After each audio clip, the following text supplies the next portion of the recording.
you are trying to be a prepper and you're trying to get your home prepared for things that you may or may not see coming, one thing I'd like to remind you of is first aid. And I've got something to show you. A good trick to have up your sleeve is the knowledge that sugar helps close open wounds very quickly. It builds tissue really fast. And something that I like to have on hand at all times is Manuka honey. So honey will do the same thing as sugar, but Manuka honey has a medicinal factor to it. It is honey produced by bees who pollinate the Manuka shrubs, predominantly in New Zealand. And so this is honey. You can eat it. You can put it on your toast if you want to, but it kind of tastes like medicine. It's got a very astringent flavor to it, and that gives it the benefit of having the sugar, the high sugar content, but then it also has like the antibacterial agents in it that will kill any bacteria, viruses.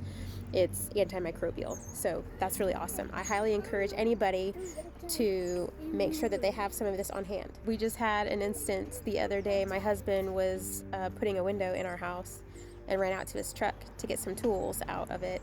He's a carpenter.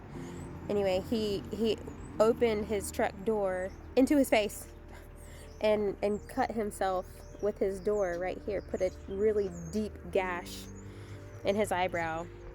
You could spread it apart and see down in there, and it was very gross. He doesn't handle... No. He doesn't handle blood very well. It is cold out. He doesn't handle blood very well, and dude was about to go down. I did get him inside and sat down in the bathroom, and we washed it with some peroxide, and then I just took a Q-tip and dipped it in my Manuka honey jar and just put a little blip on the wound that you could see down into. It was so deep. Put a Band-Aid on it. That was it. He said, "Do you think we should go to the ER?" And I said, "I don't think we need to, but if we did, they would totally give you stitches, for sure." But I've got a little trick up my sleeve.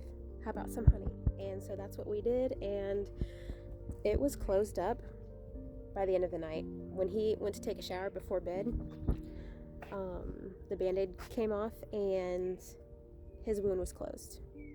It was still very tender, of course, but it had closed up. And so I would just like to encourage anybody who is trying to build up a very useful, functional first aid kit to consider putting some Manuka honey in it and keep it handy, because you're probably going to need it more than you think you will.